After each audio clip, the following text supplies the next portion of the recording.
First of all, thank you, Intersection, for having me. And it's pretty hard to start a speech after Germano Mosconi. However, I will try. OK, today I'm going to talk about the role of a creative technologist in the ADV industry. And I will do it by telling you my story, the story of a misfit with a sort of forever alone syndrome looking for his place on Earth. Let's start from the beginning. I started in 2001, more or less, doing websites for friends, but mostly playing with Flash. I don't know how many of you know Flash. I was so in love with Flash, respect.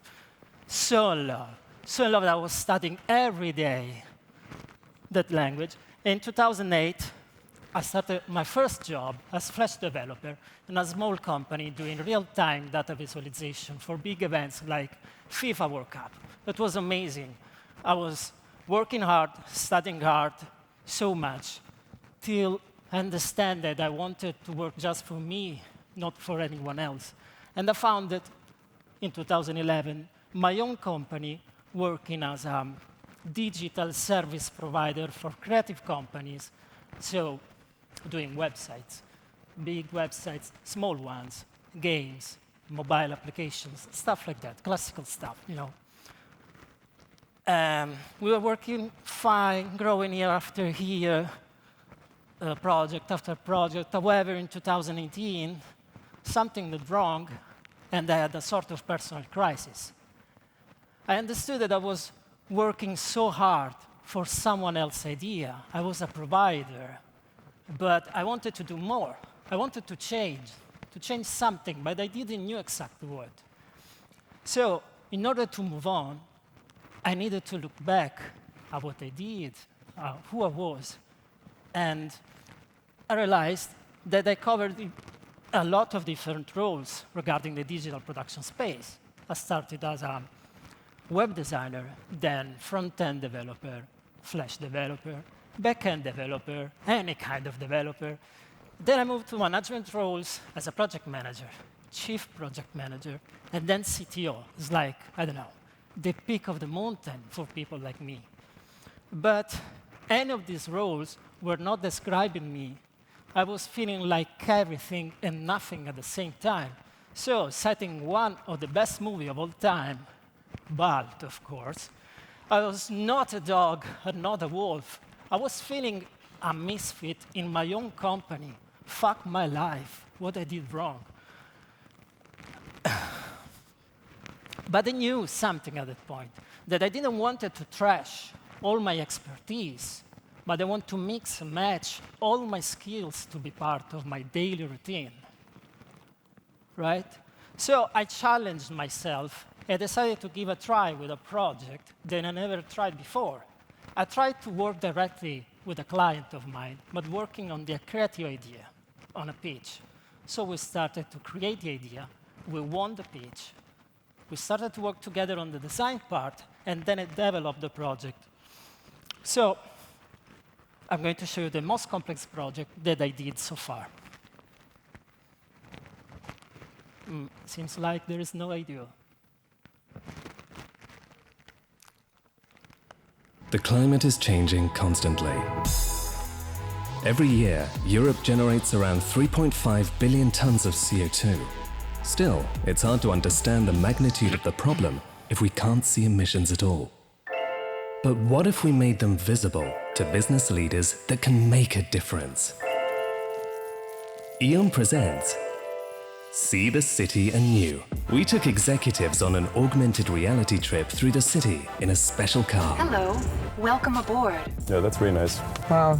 Oh yeah, the bus and the people. Yeah. We place a smart camera on the car that reads the city landscape and sends a video signal to a computer.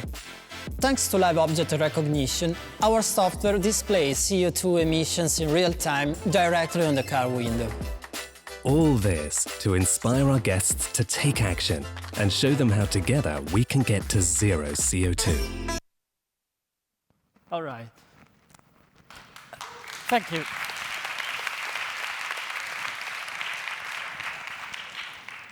I hate my accent, and I hate to know that I'm still talking with the same accent. So forgive me. But if you noticed, just zoom a bit. For the first time in my life, I had a cool job title. I was liking so much. It was describing me like a creative guy with tech skills, but at the same time, I was the opposite. A tech guy with a creative mind. It was amazing. I was so happy that finally I got a job description describing exactly myself, that I ran it back to my house, screaming, "Hey, Mom, I'm Mauro, the creative technologies from now till forever." She was looking at me like, "What the fuck? What's going on with you?" But as long as I pay my bill, that's fine. So let's try to give a proper definition to a creative technologies. So please, read with me. A creative technologist is a person able to invent new products, new uses based on cutting-edge scientific knowledge and technologies, sitting intersection between creativity and technology and blah, blah, blah. Who cares? But at the end of the day, I was just the go-to guy to ask if an idea was feasible or not. Again, a fucking service provider, not me, not what I wanted to be, because I wanted to be part of the creative process at that moment. And I wanted to be that part from the very beginning, because if you want to work with devs, if you want to have the most from your dev team, you have to bring them on board from the beginning of the project, from early stage, not just at the end and say, OK, we did the design, we did the UX, we had the green light from the client, so just translate into code. No, I won't do it, not anymore. So understand all this point for me, and then started a miserable fight in my company that I miserably lost, and I lost my job. Long story short, I needed to find something else. And that's why in 2020, I joined LePub as head of creative technology, this ridiculous job title. LePub is a well-known agency, is ranked like the first creative agency in the world last year, regarding all the recognitions. But it's famous for brilliant campaign, amazing films, and not so much when it comes to technology. And I wanted to push on innovation and technology, and at the same time, I wanted to push on creativity. So that's a match, and we started to work together. The first task that I received on my first day was to invent a new way of working, because probably you know better than me, in creative agencies, ideas are led by the creative couple. So two people, the copywriter, the art director, sitting all together at the same desk, brainstorming the whole day and putting down ideas. But in order to work on technological ideas and innovation, we needed to disrupt this into a new way of working. That's why we created a magical creative threesome. So basically, by letting me sitting at the same desk of the creatives, brainstorming the whole day, putting a different angle of view, bringing, I don't know, references, doing prototypes, and also checking feasibility. Yeah, still part of my job. It's working. We have ideas. That's fine. But now we have another issue. We need the client to say, yes, I want to do this project. And when it comes to innovation or technology, you cannot go to the client with a simple deck showing ideas and pretend the client to understand and imagine the idea. The answer will be always 100% no. Because you cannot task the client to imagine. The answer will be, I don't know if it works. It will cost millions. It will take too much time. I don't understand it. No, go away. Instead of this, that's simple. The solution, just to twist it. Drop a prototype. Bring a prototype to the meeting, a proof of concept, whatever, and show them you know what to do. You know how to do it. Because basically, it's already done. It's working. We started to have the OK from our clients. And I would say that it's working 90% of the time. Yeah, it's not always simple to bring a prototype. Sometimes our projects are so complex, so big, that to bring a prototype is quite impossible. But in this way, you will find literally a super cool way to bring your job done at home. All right, we solve it. We solved the way of working. We solved the way of selling. And it's working so much that after a bunch of years, 3 years we had, from 0 project to augmented reality project, virtual reality project, metaverse, immersive experiences, web experiences, IoT devices, a lot. And I'm going to show you 3 of the weirdest projects that we did so far. Could you please turn down the light? Yes, OK. OK, the first project was for a release of a new horror movie by Netflix, a classic horror story. And the idea was to create a robotic hand with the skill to give you tranquility during scary moments. Don't smile, it's true. But we know that there is anything that scares us the most than watching an horror movie all alone at night. But now I need the lights off. It's coming. Do you want to talk about Germano Mosconi? There is someone here who doesn't know Germano Mosconi at all. You have to study, guys. If you reach me later, I can provide you some video. OK, let's start. Please have a look.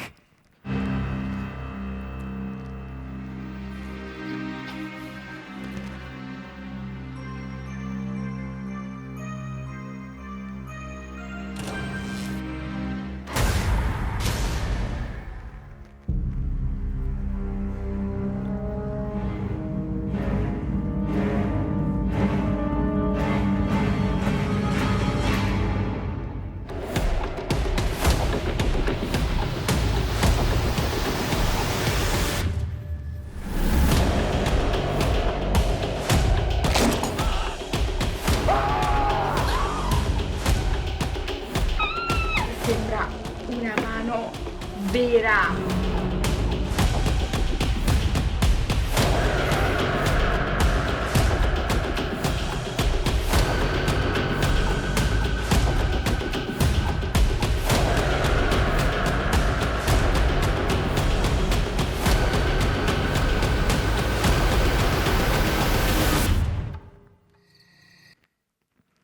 All right.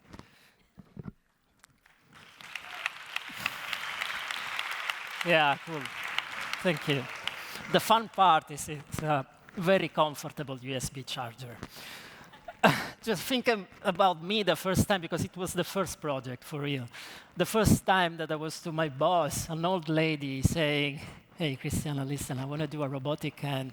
Can we do it? She was looking at me like my mother, exactly, like, why are you here? Mauro, please, go away. But in the end, we did it, and I want to highlight a couple of things here. The first one is pretty obvious, but it's important to say. On the left, you have the engineer version, all right? It's perfectly working. It's done perfectly. Custom PCB board. We have everything, sensor, 3D printed, whatever. But we never have to forget the importance of crafting, even developers. Crafting is key. God is in details, because to succeed in a project like this, the difference is all in details. So we worked all together with engineers and the designers to have the version on the right with super high details. All right? So again, crafting is key. And the second one is that at the end, the project was a fucking fail. It didn't work. I mean, the end was working fine, super fine, even too much. And we forgot about the users, completely forgot the users at all. So the lesson learned was that even on creative campaigns, the UX, the users, has to come first. At the end, we created that super nice looking gadget, nice prank, whatever, good commercial, yeah, but where are the users? There were no users, so no one were talking about the project, the campaign. Nobody knows. Nobody knows it, nothing. So that's fine. First project, we failed, it's OK. Lesson learned. So I'm going to show you a couple of projects more where I try to adjust the shoot regarding the user experience. The next one is a project for Heineken. It's called Heineken The Closer. It's a bottle opener that shuts your computer down, literally. is a sort of burnout controller device. It's a Bluetooth bottle opener that closes your computer as you open the beer. It makes you switch from work from home to home. All right? Lights. Beer. I did 100 hours this week. Quit complaining, man. You should be bragging about it. Get your fucking ass up and work. 7 in 10 people admit to answering their work emails or messages when they're off the clock. Hello, everyone. This is your daily. Just need a bit more information, too.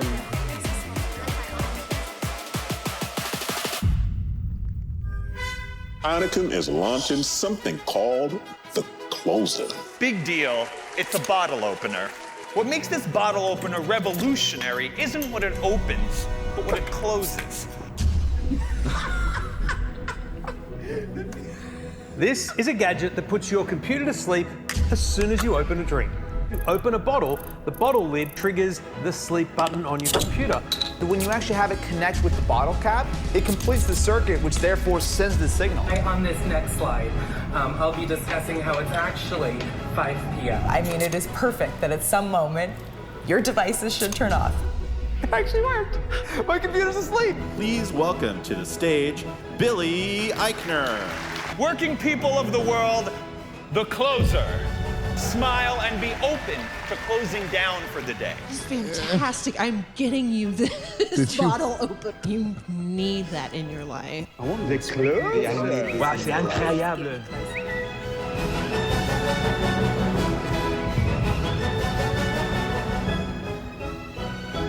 It's a beer opener that turns off all work apps when you open a Heineken with it. Cheers to not working that This is such a good idea. I need this in Oh my life. god, this is so cool. I'm working. Whoa, how did you do that? This, the close. Let's have a Heineken. It's after work. We'll be right back with more late night.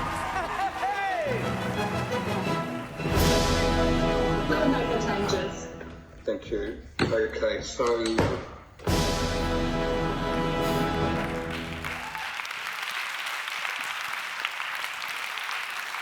All right. Thank you.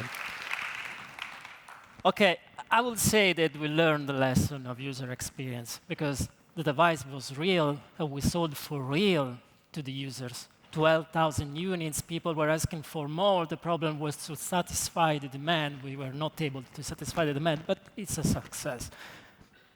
But the important part here of the project is that technology here is just an activator of a message. The device is just the activator to work in a responsible way. We just found an alternative way to say it through the tech. Okay? The device, the technology here is super consistent with the campaign, with the message. And probably this is the best explanation of the role of a creative technologist, to create something that is consistent with the message. And that's it. Right? The technology here, by the way, is super simple. It's a Bluetooth keyboard chip that sends a closing command to your computer. That's it, no more. Right? It's important to highlight this because us, as developers, sometimes we tend to overcomplicate our solutions. I don't know how many times I heard about people discussing about Docker images, Kubernetes, super complex architecture for what? For a couple of WordPress pages? Probably I would say something, don't hate me, but sometimes FTP could be the solution. Okay? I said it, all right. It has been a super huge success. We won a Gold Can Lion for the use of technologies on this campaign. It was like the lifetime goal of my life. So I'm going to substitute one of my teeth with a gold one, just to remind me this. And I'm not joking. I will do it for real. The last project that I'm going to show you, however, is Barilla Passive Cooker. Barilla came to us asking to find a way to communicate a sort of an alternative way of cooking pasta that aims to save CO2 consumption. And we decided to create a custom IoT device that will guide the people through the whole process of cooking pasta.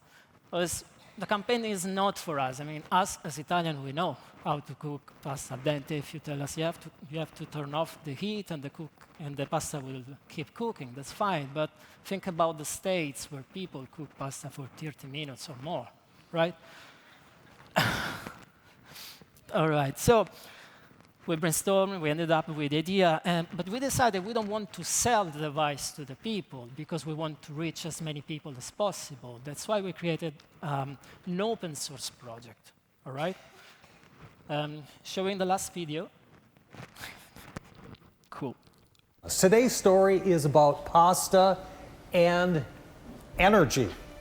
We are facing the worst energy crisis in at least 50 years. The consequences for households and companies are not sustainable anymore. Italians are looking at ways to save on their energy bills.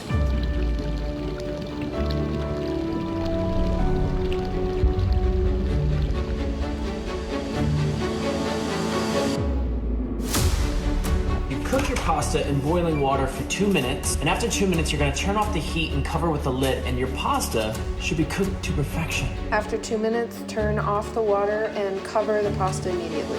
Such an easy way to make a big difference. Passive cooking. Barilla a même publié un guide avec les durées adaptées à chaque type de pâte. Barilla added the passive cooking time in the pack. Oh yes, I saw it. Ho parlato tantissimo di cottura passiva. Barilla ha condiviso pure una guida su come si fa. Inspired today's this actually because we're doing something called passive cooking. Ma la vostra ricetta preferita viene buona uguale, anche con la cottura passiva. There's even a WhatsApp bot with a step-by-step guide on how to do it. It's the first smart device for passive cooking. Barilla ha progettato il Passive Cooker, che è un oggetto tecnologico. Connettendosi al cellulare ci aiuta a seguire i giusti pasti. Quanto riesci a risparmiare? Da 23.000 siamo passati a 14.482 euro.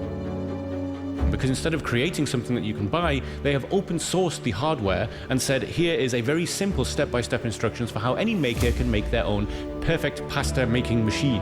Si può cuocere la pasta per risparmiare energia? Barilla Passive Cooking. Pasta mecano, Barilla va. Cottura passiva. Passives Kochen. Technique réduirait les émissions de CO2 de 80%. So nice, isn't it? Économique, c'est bon. E se all'italiano. Quindi quando l'acqua ha iniziato a bollire, tu hai buttato la pasta e hai spento. Pour faire les pâtes al dente, c'est très très bien. Veramente è una cosa geniale.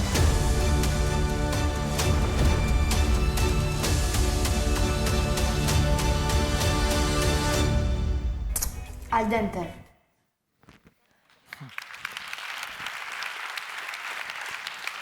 Thank you.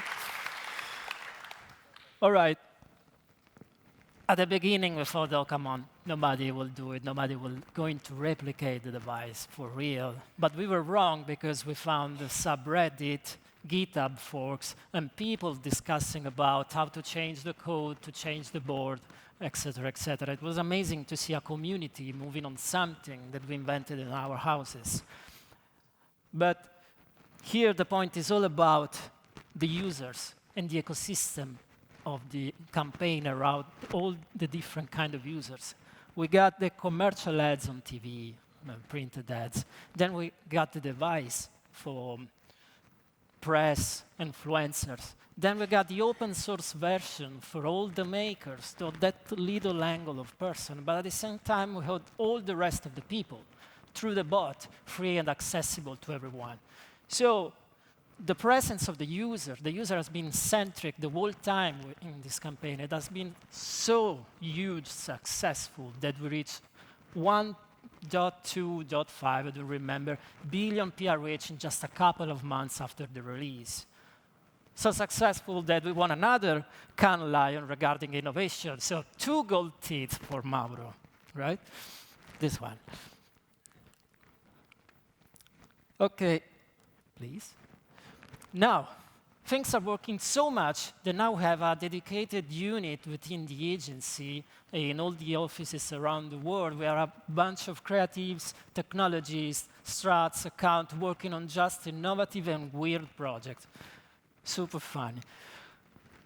OK, my presentation is quite over, but before to leave, I want to give you 3 takeaways super obvious as always. The first one is technology is taking over advertising, so there is space for everyone that is feeling like a misfit today, the wrong place. I want to mix and match more and more and play with stuff. Okay? And it's not only about technology, it's all about all the people with weird attitudes and stuff. All right. Second one, even the most established brands are up for weird stuff. And you just need to push it. When I say established brands, I mean, in my mind, probably also in your mind, Barilla is the most classical brand, the pasta brand, producing pasta. In reality, they were super happy to do some experiments, all right? You just need to push it, and it's not just for the dev or the designer, it's all the company that has to believe in innovation or technology or whatever. The whole company has to work all together for the same goal. And it's easy for you to complain that, oh, come on, you have big brands, big money, you can do what you want. Not exactly, because sometimes big brands are equal to big problems. Ask to someone in the business development, right? When you have a little client, it's easier for you to reach key people and discuss and understand their needs and their vision, to find your little space to produce and to promote something new, right? The last one is big things happen when you step out of your comfort zone. Just surround yourself of open-minded people far from your knowledge. In my case, I always found super useful to work, to develop, sitting at the same desk of a designer, to share all day all the things with a designer. Maybe for you it's different. You want to work with another kind of people. That's fine. But please don't stay always close. If you're a dev, next to the dev. If you're a designer, next to another designer. Just mix. Fine.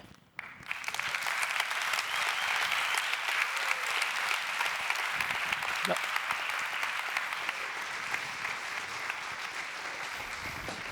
That was weird.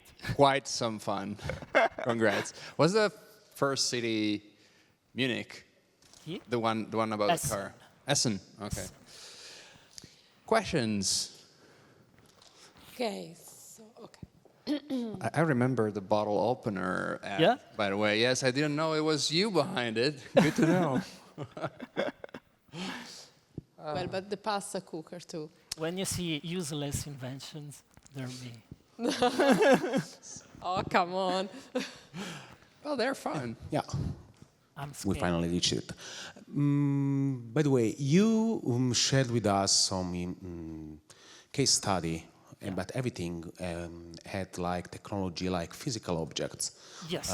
But you came from a background of Flash, websites. What about them? Do you do a switch? How in what's now? I don't think that you developed the end, for example. No, you're right. Okay, I came from the web world, okay, whatever.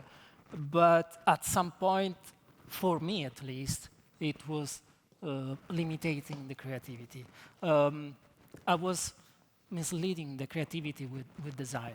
Okay, there are at some point I said there are two different things. But before to move to the creativity, something that I missed in the presentation, you're right, I was focusing on designing, interaction design, whatever. So I was experimenting a lot with generative design, WebGL, 3JS, Unreal, stuff like that. Okay, I also did a plugin for Blender in order to optimize my process of work.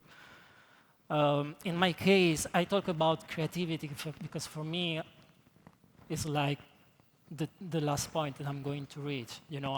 I'm freeing myself of everything, or every kind of rule. I want to do an IoT device, that's fine. I want to do an immersive experience, that's fine, whatever it is. I don't know if I answered your question or not. I want to win a gold lion with a banner. This would be great. Thank you. Any other question?